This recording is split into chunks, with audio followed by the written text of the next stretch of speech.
اور اگر ایک دن کی بات ہو تو انسان برداشت کر لیتا ہے، 2 دن کی بات ہو تو برداشت کر لیتا ہے۔ اگر کہا جائے کہ نہیں یہ بارڈر بند ہی ہو گئی ہے، اب آپ کو واپس ہی چلے جانا ہے، یا آپ کے پاسپورٹ میں کوئی مسئلہ ہے، آپ کے ویزا میں کوئی مسئلہ ہے، اب آدمی کیا کرے؟ پوری تیاری کر کے آیا ہوا ہے، آگے جا نہیں سکتا، واپس لوٹ نہیں سکتا، کیا کرے؟ وہ مسائل جو ہم تھوڑا سا اس وقت محسوس کرتے ہیں، عام اگر ان زندگی کے اندر آ جائیں اور کہیں کہ ہاں واقعا میں نے تو بہت کوشش کی ہے دین کی تبلیغ کرنے کی، لیکن پروردگار وہ ہدف حاصل نہیں ہو پا رہا، وضاقت الارض، زمین میرے لیے تنگ ہو گئی ہے، ومنعت السماء، آسمان نے بھی لینے سے انکار کر دیا، آسمان نے بھی منع کر دیا،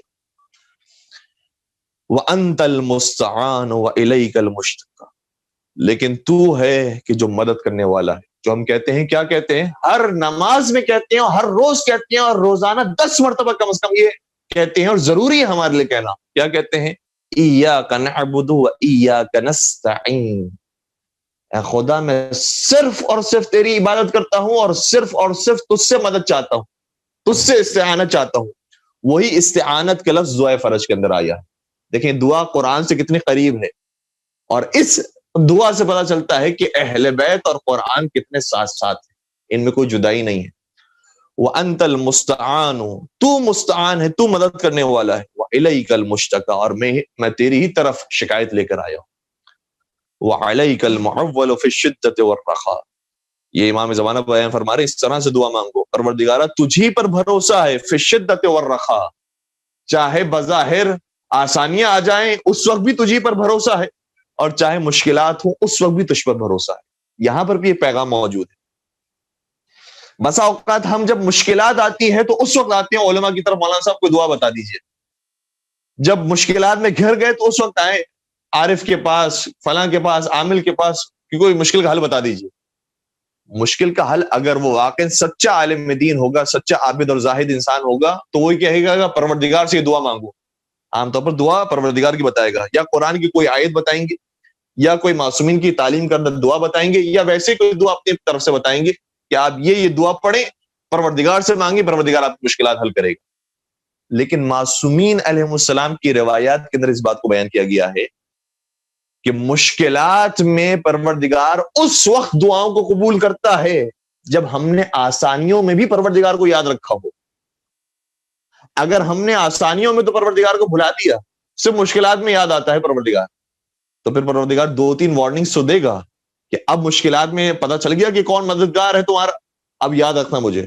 لیکن اس کے بعد انسان بھول گیا، پھر وارننگ آئے گی، پھر بھول گیا، پھر وارننگ آئے گی، 3-4 مرتبہ وارننگ آنے کے بعد پھر انسان کو کی فائل بند ہو جائے گی، کہ اس کا مطلب یہ ہے کہ یہ مجھے بھولنے والا ہے، یہ کبھی بھی آسانیوں میں یاد نہیں رکھتا، جب اس کے اوپر پریشانی آتی ہے تو پھر یاد آتا، ورنہ اسے معلوم نہیں کہ میں نے جو اس کو پورا وجود دیا ہے، اس کو جو زبان دی ہے، آنکھیں دی ہیں، کان دیے، سب میری دیے ہوئی چیزیں ہیں، لیکن جب اس میں کوئی بیماری آتی ہے، جب کوئی درد آتا ہے تو پروردگار یاد آتا ہے۔ اس کا مطلب یہ ہوا کہ صرف یہ مشکلات میں میرے لیے مجھے یاد کرنے والا ہے، آسانی میں یاد کرنے والا نہیں۔ تو یہاں امام زمان صلی اللہ علیہ وسلم نے سکھایا کہ یہ کہو وَعَلَيْكَ الْمُعَوَّلُ فِي الشِّدَّةِ وَالرَّخَاءِ، پروردگارہ تجھ ہی پر بھروسہ ہے، شدت میں بھی، مشکلات میں بھی، والرخاء، اور آسانیوں میں بھی۔ اللہم صلی علی محمد وآل محمد، اور اگر آپ بھی صلوات پڑھتے تھے کوئی عرض نہیں ہے، اللہم صلی علی محمد وآل محمد عجل فرج۔ یہاں پر پہنچنے کے بعد ہماری دعا کا ایک حصہ مکمل ہو جاتا ہے۔ دعا کے تقریباً 4 حصے ہیں، یہ پہلا حصہ یہاں سے شروع ہوتا ہے، اور یہاں جا کر یہ حصہ مکمل ہو جاتا ہے۔ اس حصے میں ہم نے پروردگار کو پکارا ہے، مسلسل پروردگار کو پکارا ہے۔ امام زمان صلی اللہ علیہ وسلم نے سکھایا ہے کہ اس طرح سے اپنی دعا کا آغاز کیا جائے، سب سے پہلے پروردگار سے مشکلات کو بیان کریں اور بتائیں کہ پروردگار تو ہی میری مشکل کشائی کرنے والا ہے۔ یہاں سے اس کے بعد جو دوسرا حصہ شروع ہو رہا ہے، اس میں محمد و آل محمد علیہ السلام کے واسطے کی بات کی جا رہی، اور یہ دوسرا حصہ یہاں تک بطور خاص جاری رہتا ہے، جس کے ہم ترجمے کو دوبارہ سے دیکھتے ہیں۔ اللہم صلی علی محمد و آل محمد، محمد و آل محمد پر پروردگار تو درود نازل فرما۔ یہ بھی ایک بڑی خوبصورت بات ہے کہ ہم رحمتوں کی دعا کس کے لیے کر رہے ہیں؟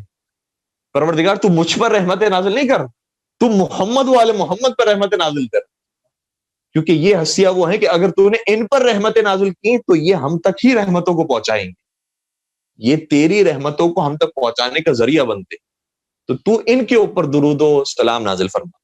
اور دعائے فرج کے اندر بھی یہ بات ہے، بعض علماء نے اس کا اس طرح سے بھی ترجمہ کیا ہے، فرج کا مطلب جس طرح سے ہم نے عرض کیا کہ اس کا مطلب ہے کہ پروردگار میں تجھ سے آسانیاں چاہتا ہوں امام زمان صلی اللہ علیہ وسلم کے صدقے میں۔ لیکن ایک اور ترجمہ اس دعا کا بھی ہے، دعائے فرج امام زمانہ علیہ السلام، اس کا مطلب یہ ہے کہ امام زمانہ کی آسانی کے لیے دعا۔ ہم دعا کر رہے ہیں کہ پروردگارہ امام زمانہ صلی اللہ علیہ وسلم کو آسانی عطا فرما، کیوں؟ ان کو آسانی ملے گی تو خود بخود ہمیں آسانی ملے گی۔ جس طرح سے ایک اور ہماری دعا مشہور ہے، ہمارے یہاں پڑھی جاتی ہے، دعائے سلامتی امام زمانہ علیہ السلام۔ اس کا کیا مطلب ہے؟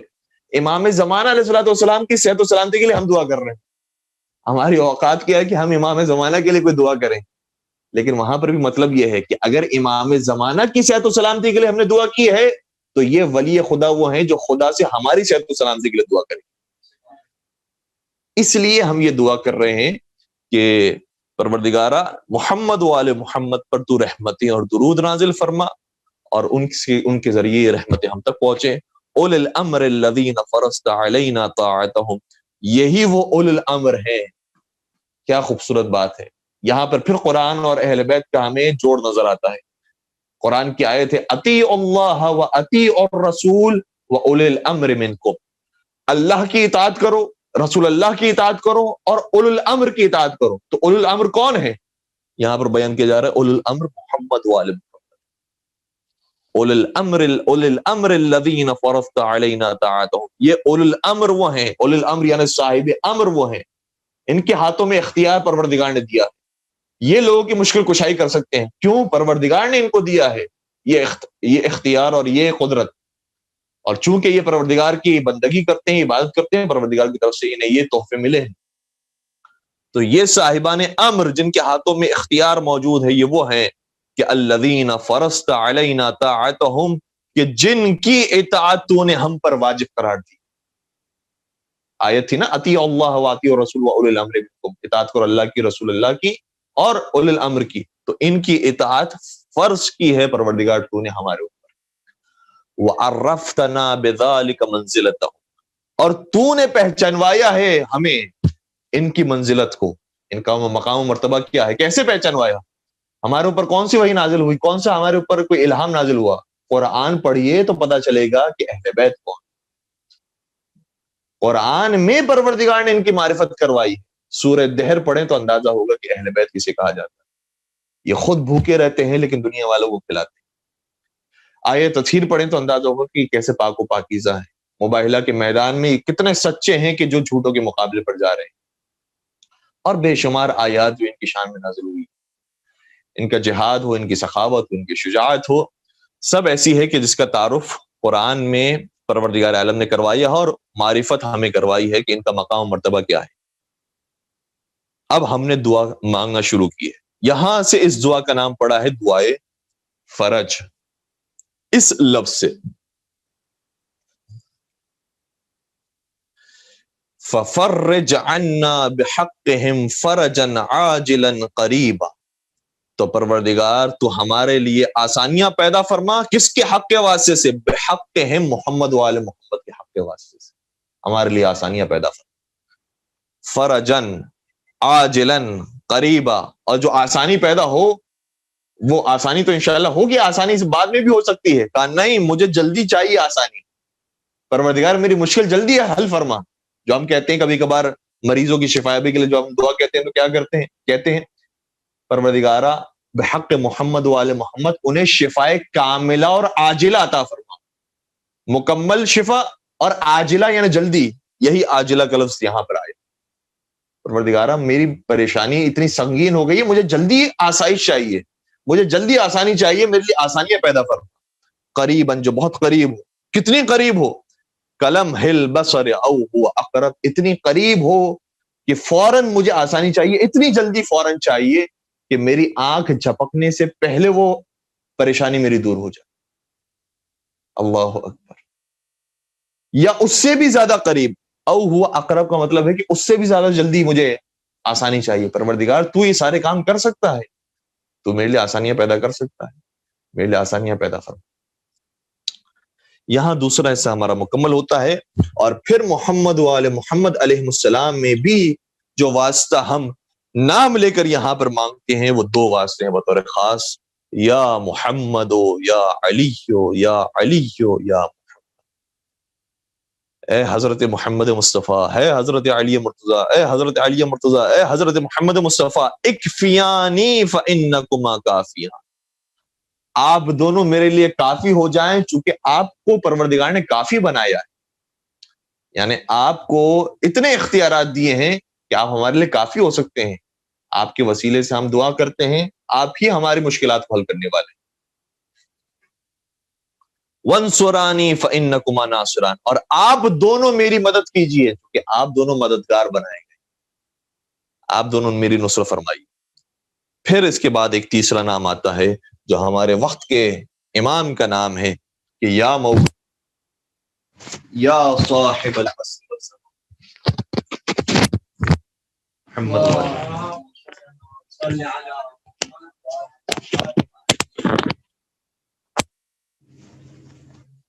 ایک اور درود پڑھ دیجیے گا، محمد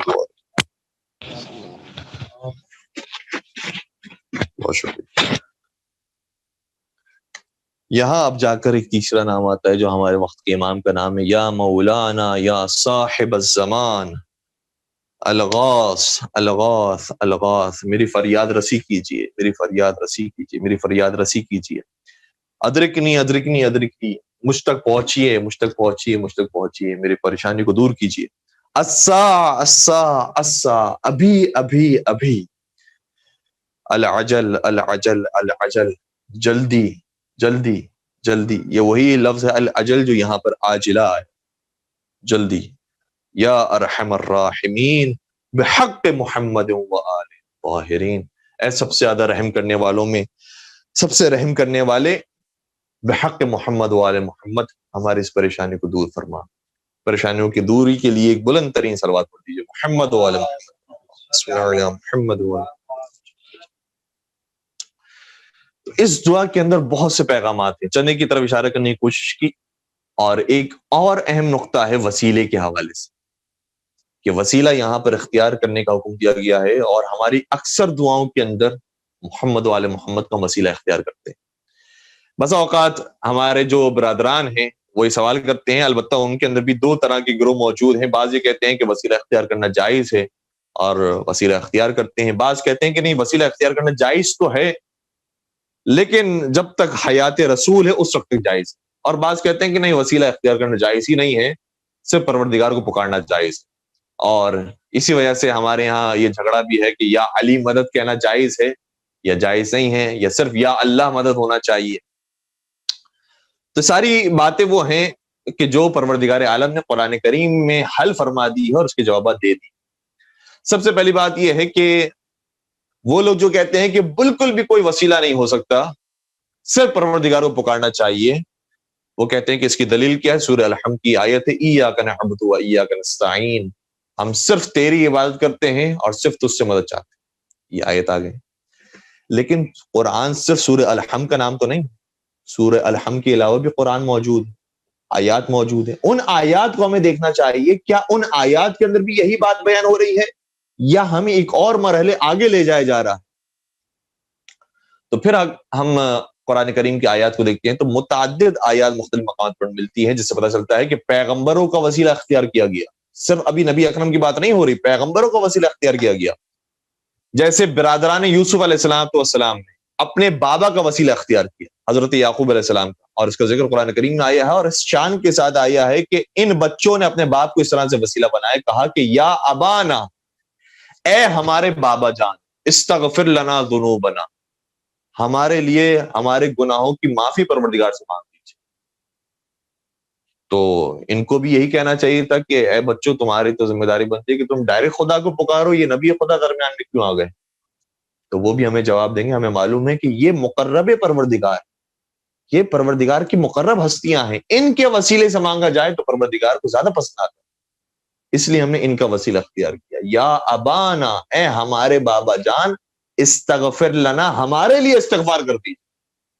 خود استغفار نہیں کر رہے، کہا کہ آپ استغفار کر دیجیے، کیونکہ آپ کا مقام بلند ہے خدا کے نزدیک، آپ کی سفارش اگر ہوگی تو پروردگار قبول فرمائے۔ اچھا، جب سفارش کی بات آتی ہے تو بعض لوگ یہ کہتے ہیں کہ وہ خدا جو ہماری شعرت سے زیادہ قریب ہے اس کو سفارش کی کیا ضرورت ہے؟ وہ خدا جو ہمارے حالات کو جانتا ہے، سمیع و بصیر ہے، اس کو کسی سفارش کی کیا ضرورت ہے؟ بھائی سفارش کی ضرورت تو وہ اس کو ہوتی ہے کہ جو پہچانتا نہیں ہے ہمیں سامنے والا، تو ہم لے کر آتے کوئی ریفرنس لے کر آئے، کوئی سفارش لے کر آئے۔ یہاں تو پروردگار کے پاس پوری قدرت بھی ہے، پورا علم بھی ہے، سماعت اور بصارت سب کچھ ہے، وہ سارے ہمارے حالات سے واقف ہے، وہ کہہ رہا ہے کہ میں تمہاری شعرت سے زیادہ قریب ہوں، مجھے پکار، پھر ہم کیوں کسی اور کو پکاریں؟ تو بات یہ ہے کہ منطقی اعتبار سے دیکھا جائے تو کچھ چیزیں منطقی اعتبار سے صحیح ہوتی ہیں، لیکن ہماری منطق یہ کہتی ہے کہ پروردگار ایک ہے، پروردگار وجود رکھتا ہے۔ یہاں تک اگر ہماری منطق کہہ رہی ہے تو اس کے بعد جتنی باتیں ہیں ہمیں وہ پروردگار کی ماننی۔ اگر پروردگار یہ کہتا قرآن میں کہ بغیر وسیلے کے میرے پاس آنا، ہم کہتے ٹھیک ہے، آمنا وسلمنا، ہم بغیر وسیلے کے آئیں گے، ہماری کوئی اوقات نہیں ہے، ہم تو ذلیل و خوار انسان ہیں، ہماری کوئی حیثیت نہیں ہے کہ ہم پروردگار کے سامنے کوئی زبان درازی کریں، نعوذ باللہ۔ لیکن خود قرآن میں پروردگار نے کہا ہے کہ وسیلہ اختیار کرو، وسیلہ تلاش کرو، وسیلے کے ساتھ میرے پاس سامنے آؤ۔ تو جب خدا حکم دے رہا ہے تو ہم کیا خدا سے بڑے ہیں جو خدا کے حکم کی نافرمانی کریں؟ اور قرآن کی آیت ہے یا ایھا الذین آمنوا اتقوا اللہ وابتغوا الیہ الوسیلہ، اے صاحبان ایمان اللہ کا تقوی اختیار کرو اور اس تک پہنچنے کے لیے وسیلہ تلاش کرو۔ یہ آیت میں نے تو شامل نہیں کی ہے قرآن میں، یہ تو پروردگار نے آیت نازل کی ہے نبی اکرم کے توسط سے۔ تو قرآن کی آیت ہے، اللہ کا کلام ہے، یا ایھا الذین آمنوا اتقوا اللہ وابتغوا الیہ الوسیلہ۔ اس ٹکڑے کا میں لفظی ترجمہ آپ کی خدمت پیش کر رہا ہوں، اور آپ میرا ترجمہ قبول نہ کیجئے، آپ کسی بھی مترجم کا ترجمہ اٹھا لیجئے اور دیکھ لیجئے کہ انہوں نے کیا ترجمہ کیا ہے۔ وابتغوا اس کا مطلب ہوتا ہے تلاش کرو، یہ قرآن میں کئی مرتبہ یہ لفظ آیا ہے، وابتغوا من فضل اللہ، اللہ کا فضل تلاش کرو، یعنی رزق خدا تلاش کرو۔ وابتغوا کا لفظ تلاش کے معنوں میں آتا ہے۔ وابتغوا الیہ، اس تک پہنچنے کے لیے تلاش کرو، کیا تلاش کرو؟ الوسیلہ، وسیلہ تلاش کرو۔ تو وسیلے کو تلاش کرنے کا حکم پروردگار نے قرآن میں دیا، اور یہ کتنی خوبصورت آیت ہے کہ یہ نہیں کہا کہ وسیلہ بناؤ۔ یہی فرق ہے مشرکین مکہ میں اور ہمارے درمیان، کہ مشرکین مکہ وہ تھے جو وسیلے بناتے تھے اپنے ہاتھوں سے، کہتے تھے یہ بت وسیلہ ہے خدا تو پہنچنے کا، یہ فلاں چیز وسیلہ ہے خدا تو پہنچنے کا۔ لیکن قرآن یہ نہیں کہہ رہا کہ اپنے ہاتھوں سے وسیلے بناؤ، یہ فلاں آدمی کو تم نے مرشد بنا دیا، پیر بنا دیا، ولی بنا دیا، تمہارا کام نہیں ہے کسی کو بنانا، ہم نے جو بنایا ہے ان کو تلاش کرو، تمہارا کام تلاش کرنا ہے ان افراد کو۔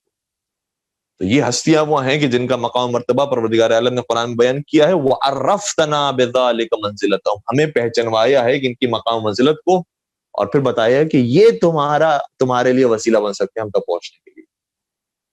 وَابْتَغُوا إِلَيْهِ الْوَسِيلَةَ، تو یہ وسیلے کا حکم قرآن کریم میں آیا۔ دوسری جو بات ہے جو بعض اہل علم کہتے ہیں، وہ کہتے ہیں کہ قرآن میں آپ دیکھیں حضرت یعقوب علیہ السلام کو وسیلہ بنایا گیا، وہ زندہ تھے اس لیے ان کا وسیلہ بنا لیا گیا۔ قرآن کی ایک دوسری آیت آئی ہے، وَلَوْ أَنَّهُمْ إِذْ ظَلَمُوا أَنفُسَهُمْ، اے رسول آپ یہ کہہ دیجئے کہ جب یہ آپ کے صحابہ انہوں نے اپنے نفس پر ظلم کر لیا ہے تو یہ آپ کے پاس آئیں، جاؤ کا یہ آپ کے پاس آئیں، اور پھر یہ آپ کو کہیں کہ ان کے لیے پروردگار کی طرف سے، پروردگار کی جانب استغفار کر دیجئے، اور یہ ان سے خود بھی کہیں کہ یہ بھی استغفار کریں، تو پروردگار کو یہ بہت زیادہ معاف کرنے والا پائیں گے۔ تو یہ آیت بھی جب نازل ہوئی ہے تو زمانے رسول کے اندر نازل ہوئی ہے، حیات رسول کے اندر نازل ہوئی ہے، اس لیے وہ بعض اہل علم افراد یہ کہتے ہیں کہ جب تک نبی زندہ تھے اس وقت تک تو ان کا وسیلہ ٹھیک تھا، جب تک حضرت یعقوب علیہ السلام زندہ تھے اس وقت تک ان کا وسیلہ ٹھیک تھا، لیکن جب وہ اس دنیا سے چلے گئے تو وسیلہ بھی ختم ہو گیا۔ ایسے افراد کے لیے اب کچھ ہم روایات بیان کر رہے ہیں، اور ظاہر سی بات ہے کہ اگر ہم اپنی کتاب سے پیش کریں گے تو ہماری حد تک تو ٹھیک ہے کہ ہماری فقہ کے اندر یہ بات موجود ہے، ہمارے مذہب کے اندر، ہمارے مسلک کے اندر یہ بات موجود ہے، تو کوئی کسی کو اعتراض نہیں ہے۔ لیکن ہم یہ بات بیان کرنا چاہ رہے ہیں کہ نہیں، یہی بات وہ ہے جو قرآن اور آپ کی کتابوں سے بھی ثابت ہے۔ قرآن میں بھی جب یہ آیت نازل ہوئی ہے کہ یا ایھا الذین آمنوا اتقوا اللہ وابتغوا الیہ الوسیلہ، تو یہاں پر یہ نہیں کہا کہ جو وسیلہ تم تلاش کرو گے اس کی ایکسپائری ڈیٹ بھی چیک کر لینا، یہ تو نہیں کہا، نعوذ باللہ۔ کہ وہ کب تک تمہارا وسیلہ کام کا ہے اور اس کے بعد سے نعوذ باللہ وہ کام کا نہیں رہے گا. کہا وسیلہ ہے، وسیلہ تلاش کرو. جس کو ہم نے وسیلہ بنا دیا ہے، ایسا نہیں کہ وہ مرنے کے بعد وسیلہ ختم ہو جائے گا. حضرت آدم علیہ السلام کو فرض کیجئے کہ وسیلہ بنایا، اس کے بعد وہ وسیلہ نعوذ باللہ ختم ہو گیا. ان کے کہنے کا تو یہ مطلب ہے کہ ایکسپائر ہو گیا نعوذ باللہ. پھر حضرت نوح علیہ السلام کو وسیلہ بنایا، وہ ختم ہو گیا. پھر حضرت موسیٰ علیہ السلام، حضرت عیسیٰ علیہ السلام، حضرت ابراہیم علیہ السلام، حضرت نبی اکرم صلی اللہ علیہ وسلم. یہاں تو قرآن نے کوئی ایسی بات نہیں کی، ایک مطلق بات کی ہے کہ وسیلہ تلاش کرو، جن کو ہم نے بنا دیا ہے ان کا وسیلہ بناؤ، ان کو وسیلہ اختیار کرو. تو ہمیں اختیار حاصل ہے کہ ہم نبی اکرم کا آج بھی وسیلہ اختیار کر سکتے ہیں، ان کو ابھی بھی پکار سکتے ہیں. اور یہ کام کیا ہے صحابہ کرام نے، جو آپ بزرگان کی کتابوں کے اندر بھی موجود ہے، اور انشاءاللہ اگر ان کا مطالعہ کریں گے تو کوئی ایسے بحث والی بات نہیں ہے. یہ موضوعات وہ ہیں کہ جو صبر و تحمل سے ہر انسان کو سننے چاہیے، اور اگر اس کے اوپر کوئی سوال ہو تو سوال کرنا چاہیے، اس کے اوپر ڈیبیٹ ہونی چاہیے. اب ہم ایک روایت جو پیش کر رہے ہیں وہ صحیح بخاری کی ایک بہترین شرح لکھی ہے فتح الباری کے نام سے. اس کتاب کے اندر بھی روایت موجود ہے، اور روایت کا خلاصہ یہ ہے کہ ایک طویل روایت ہے. روایت کا خلاصہ یہ ہے کہ خلیفہ ثانی کے زمانے میں قحط سالی آئی. خلیفہ ثانی کے زمانے میں قحط سالی آئی، یعنی نبی اکرم اس دنیا سے جا چکے، اور اس قحط سالی کو دور کرنے کے لیے خلیفہ ثانی نے خود پیغمبر کے چچا کا واسطہ اختیار کیا. کیوں اختیار کیا؟ کیونکہ آپ چچا ہوتے ہیں پیغمبر کے، تو آپ کے واسطے سے اگر ہم دعا کریں گے تو یہ دعا قبول ہو جائے گی. تو انہوں نے کس رشتے کو اختیار کیا؟ وہ رشتہ کہ جو ایکسپائر ہو چکا ہے ان کے بقول، اور ختم ہو چکی ہے اس کی حیثیت، لیکن پیغمبر کے واسطے سے انہوں نے دعا کی تو وہ دعا قبول ہوئی، اور پھر قحط سالی دور ہو گئی اور مدینہ کے اندر بارش ہوئی. اسی طرح سے ایک اور بھی روایت کا جملہ یہ ہے، بلکہ ایک اور بڑی خوبصورت اور معتبر روایت تاریخ طبری کے اندر موجود. اگر آپ تھوڑا سا اس میں انتظار کریں تو ہم آپ کو اس کا ریفرنس بھی پیش کرتے ہیں.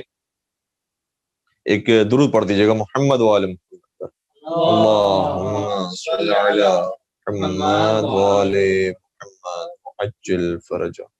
ایک اور مل کر درود پڑھ دیجیے گا، محمد صلی علی محمد وعلی محمد. تاریخ طبری جلد نمبر 2 صفحہ نمبر 281، اس پر یہ روایت موجود ہے کہ جب خلیفہ اول کے زمانے میں مسیلمہ کذاب کے لشکر کے مقابلے میں جنگ ہو رہی تھی، تو مسلمانوں نے جو نعرہ بلند کیا وہ یا اللہ کا نعرہ نہیں تھا. اب دیکھیے گا نعرہ کیا ہے. تاریخ طبری بہت قدیمی کتاب برادران اہل سنت کی، میں نے حوالہ آپ کی خدمت پیش کر دیا. روایت کا جملہ یہ ہے کہ ان صحابہ کرام کا نعرہ یہ تھا، کان شعارہم یومئذ یا محمد. اس دن ان کا نعرہ تھا یا محمد یا محمد یا محمد، یا محمد یا محمد کہہ کر انہوں نے جنگ کی. تو یہ تو سارے موحد ہیں، توحید پرست ہیں، یہ کیوں یا محمد کہہ رہے ہیں؟ کیونکہ معلوم ہے کہ یا محمد کہنا کوئی شرک نہیں ہے، یا محمد کہنا عین عبادت ہے. پروردگار نے حکم دیا ہے کہ نبی اکرم کو یاد رکھا جائے اور ان کے گھرانے کو یاد رکھا جائے، تو یا محمد کہنے میں کوئی خبات نہیں ہے. ہاں اگر بتوں کو پکارا جائے گا کہ جو پروردگار کی طرف سے بنائے ہوئے نہیں ہیں وسیلے، تو ظاہر سی بات ہے کہ پھر وہ شرک کہلائے گا، پھر وہ حرام کہلائے گا، بدعت کہلائے گا. لیکن خدا کے بنائے ہوئے وسیلوں کو اگر پکارا جائے تو صحابہ کرام نے یہ کام کیا ہے، اس کے اندر کوئی مذائقہ نہیں ہے، اور نبی اکرم کی وفات کے بعد کیا ہے، کوئی حرج نہیں ہے اس کے اندر. اور بھی کئی ساری روایات موجود ہیں. ایک اور روایت کا جملہ یہ ہے کہ خود عبداللہ بن عمر، یعنی خلیفہ ثانی کے جو بیٹے ہیں عبداللہ بن عمر، وہ فلج کی بیماری میں یا کسی سخت بیماری میں مبتلا ہوئے، اور ان سے کسی نے آ کر کہا کہ تم اس کو پکارو کہ جو تمہارے نزدیک سب سے زیادہ معتبر اور مقدس انسان ہے. تو انہوں نے کہا کہ یا محمد یا محمد، اور ان کی پریشانی دور. تو صحابہ کرام نے پکارا ہے نبی اکرم صلی اللہ علیہ وسلم کو اور اہل بیت کرام علیہ السلام کو.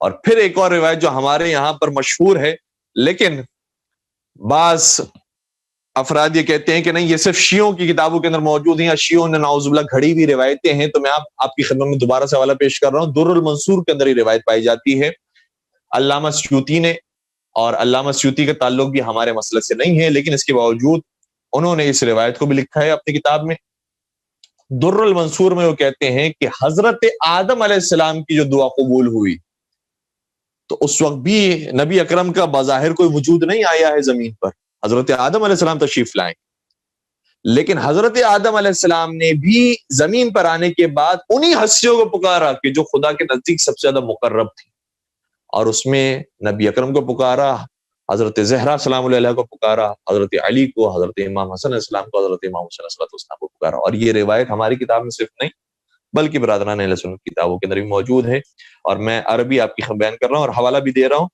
در المنصور جلد نمبر 1 صفحہ نمبر 60 پر یہ روایت ہے، کہتے ہیں کہ اس طرح سے پکارا کہ اللہم انی اسألک بحق محمد و آل محمد، پروردگارہ میں سوال کرتا ہوں تو اس سے محمد و آل محمد کے حق کے واسطے سے۔ اب جو روایت کا جملہ در المنصور میں وہ میں آپ کی خدمت بیان کر رہا ہوں، میں اپنی کتابوں سے کوئی روایت عرض نہیں کر رہا۔ سبحانک لا الہ الا انت عملت سوءا، پروردگار تو پاک و پاکیزہ، تیرے علاوہ کوئی خدا نہیں ہے، میں نے ایک برا کام کر لیا، وظلمت نفسی، اور میں نے اپنے نفس پر ظلم کیا، فاغفر لی، تو میری مغفرت فرما دے، انک انت الغفور الرحیم، تو بہت معاف کرنے والا اور رحم کرنے والا ہے۔ فہؤلاء الکلمۃ التی تلقى آدم، تو یہ وہ کلمات ہیں محمد و آل محمد کے، یہ وہ کلمات ہیں کہ جو حضرت آدم علیہ السلام کو سکھائے گئے، تو آدم علیہ السلام نے ان کلمات کے ذریعے دعا کی تو حضرت آدم علیہ السلام کی دعا قبول ہوئی۔ تو خلاصہ بحث یہ ہے کہ وسیلہ اختیار کرنے کا، چونکہ پروردگار نے ہمیں حکم کیا ہے اس لیے ہم وسیلہ اختیار کرتے ہیں، خدا نے اگر حکم نہیں دیا ہوتا اور منع کر دیا ہوتا تو ہم ویسے ہی عمل کر رہے ہوتے۔ اور پھر دیکھیے گا کہ ہمارے وقت کے امام کون ہیں، ہمارے صاحب الزمان کون ہیں، صاحب الامر کون ہیں، ان کو زیادہ سے زیادہ پکارا جائے، ان کو یاد رکھا جائے، کیونکہ روایات میں ملتا ہے کہ جو جس زمانے کا حجت خدا ہوتا ہے اس کو پکارنے کی ایک خاص تاکید ہے۔ البتہ کچھ وسیلے ایسے ہیں کہ جو ہر زمانے میں پکارے گئے ہیں، حضرت آدم علیہ السلام کے دور ہو یا خاتم علیہ السلام کے زمانہ ہو یا قیامت تک کا زمانہ ہو، وہ وسیلے ہر وقت پکارے جائیں گے۔ وہ کون سے وسیلے ہیں؟ وہ یہ 5 وسیلے ہیں، یا محمد ہو، یا علی ہو، یا فاطمہ، یا حسن، یا حسین۔ یہ وسیلے وہ ہیں کہ جو ہر زمانے پکارے گئے، ورنہ اس کے علاوہ یہ حکم دیا گیا ہے کہ حضرت اپنے زمانے کی حجت کو، حضرت حجت کو، اور جو زمانے کا امام ہو اس کو پکارا جائے، کیونکہ وہ اس زمانے کے اندر ہماری مشکل کشائی کر سکتے ہیں۔ اور یہ بھی علماء نے بیان فرمایا ہے کہ اگر کوئی یا علی مدد بھی کہتا ہے تو حقیقت میں مدد کرنے کے لیے علی نہیں آتے، علی کے حکم پر علی کا بیٹا صاحب الزمان مدد کرنے کے لیے آتا۔ آغا صاحب زمانی نام کے ایک شخص تھے، ایران میں قم کا یہ واقعہ ہے، اور کہتے ہیں کہ آیت اللہ عبد الکریم حائری سے پہلے وہ عام طور پر کچھ مصائب کے جملے پڑھا کرتے تھے، کبھی کبھی منقبت پڑھ لیا کرتے تھے، مرثیہ پڑھا کرتے، تو ان کا نام پڑ گیا تھا آغا صاحب زمانی۔ تو کسی نے ان سے سوال کیا اس محفل کے بعد کہ آپ کا نام ہے آغا صاحب زمانی، کیا آپ کی کبھی امام زمانہ سے ملاقات ہوئی ہے؟ تو وہ کونے پہ لے کر گئے اور کہا کہ ہاں ہوئی ہے میری ملاقات۔ کہا کیسے ہوئی؟ انہوں نے پورا واقعہ بیان کیا، کہا کہ میں تبلیغ کرتا ہوں، مختلف شہروں میں جاتا ہوں تبلیغ کرنے کے لیے، تو میں ایک گاؤں گیا ہوا تھا تبلیغ کرنے کے لیے، وہاں جب پہنچا تو کوئی انتظام ہی نہیں تھا، ایک گھر میں داخل ہوا کہ جس نے دعوت دی تھی، تو انہوں نے کہا کہ آپ یہاں پہ تشریف رکھیں، میں جب تک آپ کے انتظامات کر کے آتا ہوں۔ تو جب میں بیٹھا ہوا تھا تو اچانک دستک ہوئی اور دروازے سے جو شخص داخل ہوا وہ بڑا خوبصورت نورانی سید جوان تھا۔ میرے سامنے آ کر جب وہ بیٹھے تو انہوں نے سلام و کلام کے بعد یہ بات کی، کہا کہ تو اتنا امام زمانہ کو پکارتا کیوں ہے، تجھے کام کیا ہے؟ تو میں نے ان سے عرض کیا کہ جب وہ آئیں گے تو میں ان کو بیان کروں گا، میں ہر ایک کو نہیں بیان کر سکتا، جب وہ آئیں گے تو میں بیان کروں گا۔ تو اس وقت اس سید بزرگوار نے کہا کہ یہ فرض کرو کہ تیرا امام یہ وقت تیرے سامنے موجود، تو کیا مانگنا چاہتا ہے؟ اس وقت میرے اوپر ایک کیفیت طاری ہوئی اور میں نے ان سے اپنی حاجت کو بیان کیا۔ تو اس کے بعد اس سید نے مجھے جواب دیا کہ اب یاد رکھ، اب اگر تجھے امام وقت کو پکارنا ہو، امام زمانہ کو پکارنا ہو تو یہ جملے کہنا، اور مجھے تعلیم فرمایا، کہا یہ کہنا یا محمد یا علی یا فاطمہ، یا صاحب الزمان اغثنی، اے محمد مصطفیٰ، اے علی مرتضیٰ، اے فاطمہ زہرا، اے صاحب الزمان، میری مدد کو آئی۔ میں نے جملے سنے اور چونکہ وہ عربی تھوڑی سی جانتے تھے تو انہوں نے کہا کہ کیا یہ نہیں ہونا چاہیے کہ یا محمد یا علی یا فاطمہ یا صاحب الزمان اغیثونی، کہ اے محمد مصطفیٰ، اے علی مرتضیٰ، اے فاطمہ زہرا، اے صاحب الزمان، آپ سب میری مدد کو آئیے۔ انہوں نے کہا کہ نہیں، اغیثونی نہیں، اغیثونی کا مطلب ہوتا ہے کہ سب مدد کو آئیے، بس یہ نہیں کہو اغیثنی، صرف آپ مدد کو آئیے۔ جو عربی جاننے والے افراد ہیں ان کو معلوم ہے کہ ایک واحد کا صیغہ، ایک جمع کا صیغہ ہے۔ جمع کا صیغہ کا مطلب یہ کہ سبھی آپ مدد کو آئیے، واحد کے صیغہ کا مطلب یہ ہے کہ نہیں، صرف آپ مدد کو آئیے۔ کہ نہیں، تم اغیثونی نہ کہو، اغیثنی کہو، صرف آپ مدد کو آئیے۔ کہا کہ کیوں میں اغیثنی کہوں، یہ ساری ہستیوں کے میں نے نام لیے ہیں۔ تو اس وقت جو وجہ بیان کی اس سید نے، اور ظاہراً امام وقت ہوں گے، انہوں نے جو وجہ بیان کی وہ یہی تھی۔ کہا کہ تم کسی کو بھی پکارو، اگر تمہاری نصرت کرنے کے لیے کوئی آتا ہے تو وہ صرف تمہارے زمانے کے امام۔ یعنی جب ہم کہہ رہے ہوتے ہیں یا علی مدد، تو حقیقت میں مدد کرنے کے لیے امام وقت آتے ہیں، یا امام وقت کی طرف سے جو نمائندے ہیں وہ آتے ہیں مدد کرنے کے لیے۔ اس لیے امام وقت کو بطور خاص یاد رکھنا ہم سب کو، ہمارا سب کا فریضہ ہے، اور اگر ہم آسانیوں کے ایام میں یاد رکھیں گے تو خود بخود وہ پریشانیوں کے دنوں میں ہماری مدد کریں گے۔ ایک اور بڑے عالم دین ہے آغا جعفر مجتہدی، اور اتنے بڑے وہ عارف تھے کہ اس زمانے کے جو بڑے بڑے مراجعین اور مجتہدین تھے وہ بھی ان کا احترام کرتے تھے۔ اور ظاہراً آیت اللہ خامنئی نے بھی ان کے بارے میں کہا ہے کہ میں نے خود ایک کرامت ان کی اپنی آنکھوں سے دیکھی۔ یعنی کوئی اب یہ دو نمبری والی نعوذ باللہ کوئی بات ہی نہیں ہے، اتنے بڑے بڑے مراجعین اور علماء ان کے معتقد تھے۔ آغا جعفر مجتہدی کے بارے میں ایک صاحب نے بتایا کہ وہ ان کی کلاس فیلو تھے کسی زمانے کے، وہ پھر جرمنی چلے گئے پڑھنے کے لیے، اور آغا جعفر مجتہدی ایک عرصے تک ایران میں رہے، پھر اس کے بعد عراق گئے، پھر اس کے بعد پھر ایران لوٹے۔ تو جس زمانے میں وہ ایران میں تھے، کہتے ہیں کہ ایک دن جرمنی کے جو صاحب تھے، جو ڈاکٹر بھی تھے، آغا احمد طباطبائی ان کا نام تھا، وہ کہتے ہیں کہ ایک دن جب میں گھر پہنچا تو میں نے کیا دیکھا کہ گھر کے اندر دروازے پر ایک لیٹر موجود ہے۔ میں لیٹر کھولا تو اس پر لکھا تھا کہ اے احمد، میں جرمنی میں آیا ہوا ہوں اور فلاں علاقے میں موجود ہوں، اگر ملاقات کرنا چاہتے ہو تو وہاں فلاں علاقے میں آ کے مجھ سے ملاقات کرو، اور نیچے لکھا تھا کہ جعفر مجتہدی، جو ان کے دوست تھے آغا جعفر مجتہدی۔ کہتے میں حیران ہو گیا، یہ ایران سے اچانک جرمنی آ گئے اور یہاں پر کیوں نہیں آئے ہیں، وہ اتنے دور والے علاقے میں کیوں چلے گئے؟ اچھا، وہ علاقہ بھی ایسا تھا کہ جو شہر کے اندر نہیں تھا، مضافاتی علاقہ تھا، لیکن کہتے کہ میں وہاں جا چکا تھا، اس لیے مجھے سمجھ میں آ گیا کہ وہ کس جگہ پر ہوں گے۔ میں فوراً سے گاڑی لے کر وہاں پر پہنچا، تو برف باری تھی، رات کا وقت تھا، ایک گھر بنا ہوا تھا پہاڑی کے اوپر، لیکن اتنی برف موجود تھی کہ میں اس گھر پہ جا نہیں سکتا تھا۔ جیسے ہی میں وہاں پر بھی پہنچا ہوں، آغا جعفر مجتہدی نے دروازہ کھولا اور کہا کہ ایک یا علی کہو اور اوپر آ جاؤ۔ کہتے ہیں بس میں نے یا علی کہا اور ہمت کر کے ہاتھ پیر گاڑے اور اوپر آیا، تو میں فوراً ہی گھر تک پہنچ گیا۔ گھر کے اندر آیا اور دیکھا تو ایک محسوس یہ ہو رہا تھا کہ ایک بچہ ہے جو ابھی بیماری سے اٹھا ہے، اور ایک ماں ہے جو آغا جعفر مجتہدی کے بس گرد طواف کر رہی ہے، اور ایسے ہے کہ جیسے ان کی نوکرانی ہو، جو وہ کہیں ان کے مطابق عمل کرنے کے تیار ہو، بالکل ان کی خدمت کے لیے وہ تیار ہے۔ میں حیران ہو گیا کہ یہاں پر آئے ہیں، یہ عجیب منظر مجھے نظر آ رہا ہے، یہ کیا ہو رہا ہے؟ اتنے میں آغا جعفر مجتہدی تھوڑی دیر کے لیے گھر سے باہر نکلے، تو میں نے اس عورت سے پوچھا کہ کیا آپ جانتے ہیں یہ آپ کے کوئی رشتہ دار ہوتے ہیں؟ کہا کہ نہیں، میں تو نہیں جانتی اس کو۔ کہا کہ پھر آپ ان سے اتنی محبت، اتنی عقیدت کیوں رکھ رہے ہیں؟ تو انہوں نے بتایا کہ حقیقت میں میرا یہ بچہ بیمار ہو گیا، اور ڈاکٹرز نے بتایا کہ اس کو حلق کا کینسر ہے اور اس کا کوئی علاج نہیں، اور یہ آپ بات یاد رکھیں کہ آہستہ ایسے کچھ دنوں میں مرنے والا۔ آپ جو کرنا چاہیں کر لیں، اس کو جتنی دوائیاں کھلا لیں، جتنے انجیکشن سب کچھ کر لیں، اینڈ اس کا یہ موت ہے اور یہ کچھ دنوں میں مر جائے گا۔ تو کیا ہی بہتر ہے کہ تھوڑا سا یہ سیر تفریح کے ساتھ اور یہ خوشحالی کے ساتھ مرے، تو اچھے ایام آپ اس کے ساتھ گزاریں۔ میں نے کہا ٹھیک ہے، لیکن بس میری زندگی ختم ہو گئی، میرے پاس اور کوئی نہیں تھا سوائے اس بچے کی۔ کہتے میرا شوہر کچھ عرصہ پہلے انتقال کر گیا اور کوئی اور گھر والے نہیں تھے، بس یہی بچہ تھا۔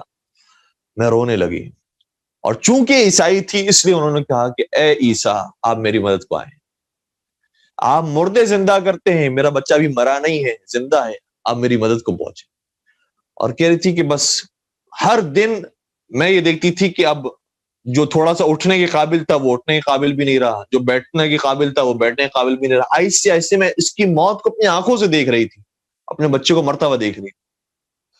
کہتی بس میں نے ٹوٹے اس دل کے ساتھ پھر وہی بات عرض کر رہا ہوں، اپنی مشکل کو مشکل سمجھیں تو پھر دعا کے اندر تاثیر آتی ہے، ورنہ بعض افراد اتنے بے حس لوگ بھی ہوتے ہیں کہ مرتا ہے تو مر جائے، کیا فرق پڑتا ہے، ہماری لائف تو ٹھیک چل رہی ہے۔ لیکن اگر مشکل کو مشکل سمجھ کر پھر پکاریں گے تو پھر بات اور۔ اس عورت نے کہا کہ میں اپنے بچے کو مرتا ہوا دیکھ رہی تھی، بس ہر رات میں حضرت مریم کو کبھی پکارتی تھی، کبھی حضرت عیسیٰ کو پکارتی تھی۔ ایک رات خواب میں حضرت مریم تشریف لائے اور کہا بیٹا اس زمانے میں ہمارے ہاتھوں سے اختیار نکل چکا ہے۔ دیکھیں وہی بات، ہمارے ہاتھوں سے اختیار نکل چکا ہے، اب کس کے ہاتھوں میں اختیار ہے یہ سنیے۔ انہوں نے سوال کیا کہ اب کون ہے کہ جو ہماری مدد کرے گا؟ کہ میرے بیٹے عیسیٰ کے بعد ایک اور نبی آئے ہیں کہ جن کا نام محمد ہے، اور ان کی ایک بیٹی ہے جن کا نام فاطمہ ہے، اور ان کی نسل سے کچھ ائمہ آئے جن کے آخری بیٹے امام مہدی علیہ السلام۔ اللہم صلی علی محمد۔ کہا کہ اس کے ہاتھ میں اب اختیار موجود ہے، اسے پکارو۔ کہ بس یہ میں نے خواب دیکھا، بیدار ہوئی، مجھے 3 نام یاد ہو گئے، محمد، فاطمہ، مہدی۔ بس میں یہ تینوں نام دہراتے رہتی تھی، محمد فاطمہ مہدی، محمد فاطمہ مہدی، یا محمد یا فاطمہ یا مہدی۔ اور کہتی ہے کہ میرا یہ ایک خاص انداز تھا کہ میں جب یا مہدی پر پہنچی تھی تو میری عقیدت زیادہ بڑھ جاتی تھی، یا مہدی یا مہدی، آپ ہیں جو اس زمانے میں اختیار رکھتے ہیں، آپ میری مدد فرمائیں۔ اتنے میں کہ میں یا مہدی بہت پکارتے رہی، یہاں تک کہ جب میرا بیٹا بالکل مرنے کے قریب ہوا تو میں نے دیکھا کہ دروازے پر دستک، اور یہ شخص دروازے میں داخل ہوا، اور جیسے اس کو پتا تھا کہ میرے گھر میں کیا ہو رہا ہے، یہ ڈائریکٹ میرے بیٹے کے پاس آیا، اور بیٹے کے پاس آنے کے بعد اس نے نیچے میرے بیٹے کے کمر میں ہاتھ رکھا اور ایک اور نام لیا جو ان 3 ناموں کے علاوہ تھا، اور یہ نام لینے کے بعد کہا کہ پروردگار تجھے شفا دے۔ اور بس یہ اس کی دعا ختم ہوئی، بیٹا تھوڑی سی نقاہت سے اٹھا اور کہا کہ مادر جان مجھے آپ کچھ کھانے کے لیے لے کر آئیں، مجھے بھوک لگ رہی ہے۔ تو مجھے بہت خوشی ہوئی کہ اب اس نے بولنا شروع کر دیا، اس کو بھوک لگ رہی ہے، میں اس کے لیے انتظامات کرنے لگی۔ اور پھر میں نے رفتہ رفتہ دیکھا کہ اس کی طبیعت بہت بہتر ہونا شروع ہوئی، بہت بہتر ہونا شروع ہوئی۔ تو میں نے شخص سے کہا کہ یہ تم مسیح ہو، تم عیسیٰ ہو؟ کہا کہ نہیں میں عیسیٰ نہیں ہوں۔ کہا پھر تم کون ہو؟